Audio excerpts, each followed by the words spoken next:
Hey, it's Sol with another video, brought to you by Sol and Bob's House of Pantsless Debauchery and Pie. Actually, that's the name of my community in the Battle for Azeroth beta. Today I'm going to go over what this community thing is, how it works, should you care, and what I think. But all of that should go over faster than I make it sound, so let's get started. Here is the Guild and Communities tab, which replaces the old Guild tab of yore. There you see the roster and some colorful text that I typed out.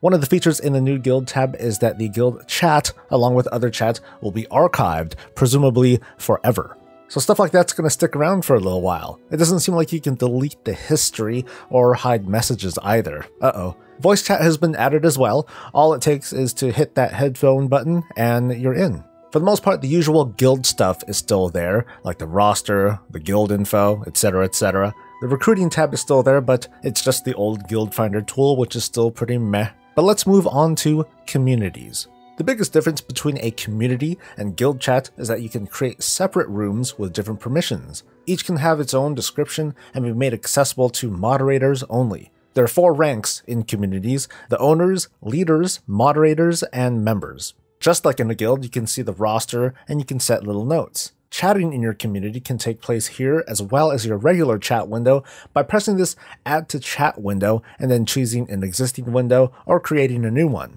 So for communication purposes, this is an upgrade in terms of features for the existing chat channel system, which is not a bad thing. So let's go on and create a community. You can create an in-game WoW community specific to your faction, or a Battle.net community that is both cross-faction and cross-game.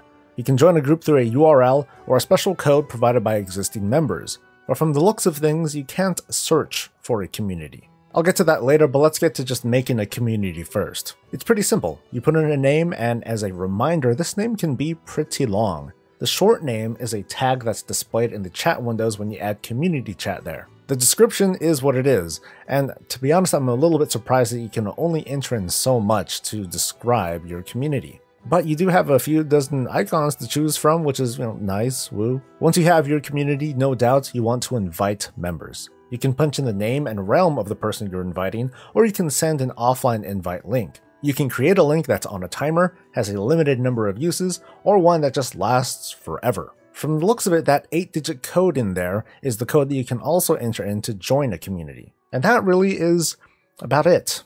Now I'm going to share my thoughts. For guilds, I think this is a pretty neat tool. I'm pretty bad at keeping up with guild chat, so it's nice that I can see what I missed or what I wasn't here for while I was offline. The roster tab at the moment is still broken. When it's fixed, it'll be easier for me to sort people by name or rank, but at the moment I can't filter out offline people, and I can't see how long it's been since people have been last online, and that's something that I would like to keep.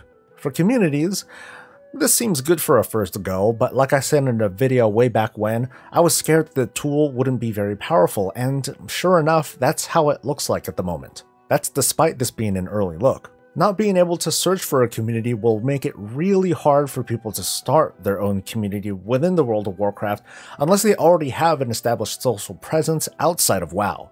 Big personalities, sites, and channels who feel like making a community will have an instant following. All it would take is a tweet, and ta-da, they can just take right off. For everyone else who wants to start off on their own, they would face an uphill battle, to say the least. Not having a tool to search for a community hamstrings the system. It leaves community owners with few options. What, are we going to spam trade chat like before?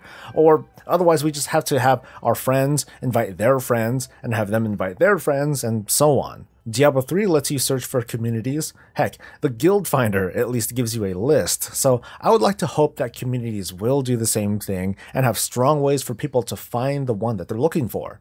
I'll be honest though, I went back and looked through what I think were all of the data mine strings related to communities, and I didn't find anything related to a search function.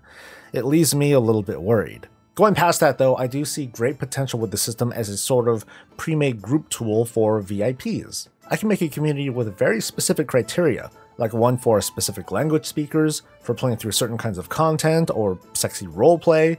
Let's go with an easy one though, high-level Mythic Plus. So during the Battle for Azeroth and throughout my dungeoning career, I'll handpick people to start up my community, and then I'll openly advertise. People will join for a while until I maybe close off invites. People who make the cut, if they're active, as long as they're being good at the game, well, they get to stick around. And everyone else, well, they get kicked. So this is my way of recreating the small town community without having to go through all the trouble of joining a guild. People will know who the good players are, and they'll definitely know who the bad ones are until they get kicked. So I can see a small number of these elite dungeon and raid communities springing up to tackle this content. I could also see more friendly communities for beginners and inexperienced players that are looking for help and for tips. So those are a few thoughts of mine on communities, and to sum things up, I'm mostly worried that this isn't going to be a feature that will build new communities, just reinforce the already existing ones. I've been trying to champion a push for a strong tool though, and I don't plan on giving up. I'd love to hear your thoughts though, so share them in a comment below. If this video was helpful, then hit that like button, and consider signing up as a patron to support the channel, so I can keep giving you more of this and all things Warcraft. I'll see you in the next video. Until then, stay safe, stay happy, and stay breezy.